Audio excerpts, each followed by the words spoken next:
Gokulam Kerala FC കളിക്കുന്നത്. City club ചാലക്കുടിയുടെ ടച്ചോടുകൂടി ഇന്നത്തെ ഈ മത്സരം ആരംഭിക്കുന്നതാണ്. 4-4-2 എന്ന ഫോർമേഷനിലാണ് സിറ്റി ക്ലബ് ചാലക്കുടിയുടെ ഫോർമേഷൻ.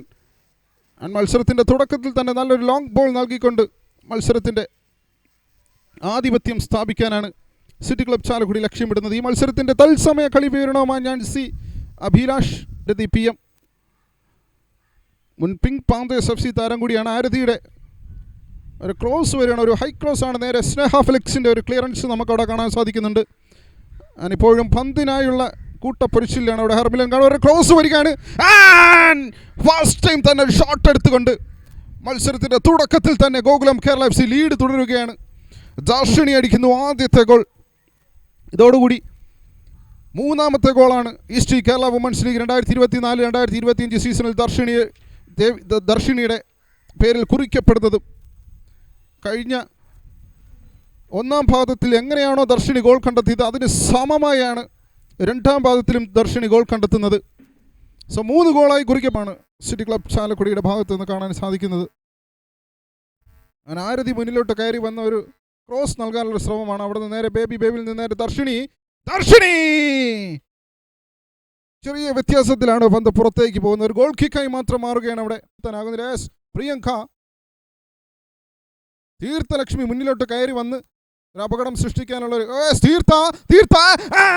ഇത്തവണ രക്ഷപ്പെടുകയാണ് അവിടെ. ഗോൾ കീപ്പർ ഒരു മിന്നൽ സേവാണ് അവിടെ നടത്തിയിട്ടുള്ളത്. തനുശ്രീ ഇവിടെ എടുത്തു പറയേണ്ടത് തീർത്ഥലക്ഷ്മിയുടെ കളിയാണ്. എവിടെ നിന്നാണ് തീർത്ഥലക്ഷ്മി വരുന്നത്? സെൻട്രൽ ബാക്ക് പൊസിഷനിൽ നിന്നുമാണ് തീർത്ഥലക്ഷ്മി ആ ഡിഫൻസിൻ്റെ ഇടയിലൂടെ ഒരു പെനട്രേഷൻ റണ്ണ് നടത്തി ഗോൾ ഏരിയയ്ക്ക് സമീപത്തായി വന്ന ഒരു ഷോട്ട് എടുത്തത്. പക്ഷേ ഗോൾ കീപ്പറുടെ അവിടെ നിന്ന് ദർശിനി യെസ്, ഗോൾ കീപ്പർ അനായാസം പിടിച്ചെടുത്തുകൊണ്ട് അപകടം മാറ്റുകയാണ്. തീർത്ഥയുടെ ഒരു ത്രൂ പാസ് ആണ് കാണാൻ സാധിക്കുന്നത്. ഒരു ഓവർഹെഡ് ബോളാണ് ശരിക്കും പറഞ്ഞാൽ ആ സമയത്ത് നൽകേണ്ടത്. ആൻഡ് ആര്യ അടിക്കുന്നു ആദ്യത്തെ ഗോൾ ആര്യയുടെ പേരിൽ. ഈസ്റ്റ് കേരള വുമൻസ് ലീഗ് 2024-2025 സീസണിൽ ഗോകുലം കേരള FCക്കായി രണ്ടാമത്തെ ഗോളും മത്സരത്തിൻ്റെ 72ാമത്തെ ഗോൾ നേടുകയാണ് ഗോകുലം കേരള FC.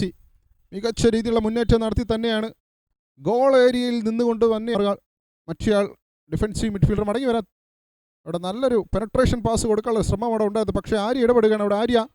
ആരതി യെസ്, ഗോൾ കീപ്പർ അനായാസം കൈപ്പിടിയിൽ ഒതുക്കുകയാണ് അവിടെ, രക്ഷപ്പെടുത്തുകയാണ്. ഇതിനിടയ്ക്ക് മഹാലക്ഷ്മി ഓടി വന്ന് ഒരു ഗോൾ നേടാനുള്ള ഒരു ശ്രമമൊക്കെ അവിടെ നടത്തിയിരുന്നു. സബ്സ്റ്റിറ്റ്യൂഷന് വേണ്ടി തയ്യാറെടുക്കുകയാണ് city club Chalakudy. Jersey number 31 കളിക്കളത്തിലേക്ക് കൊണ്ടുവരികയാണ്. അപർണ എസിനെ കളിക്കളത്തിലേക്ക് കൊണ്ടുവരുന്നു. അവിടെ ജേഴ്സി നമ്പർ 10 അനു. രണ്ടാം പകുതിയുടെ ഫൈനൽ വിസിലും വന്നിരിക്കുന്നു. എതിരില്ലാത്ത 2 ഗോളുകൾക്ക് ഗോകുലം കേരള FC മത്സരം കൈപ്പിടിയിൽ ഒതുക്കിയിരിക്കുകയാണ്.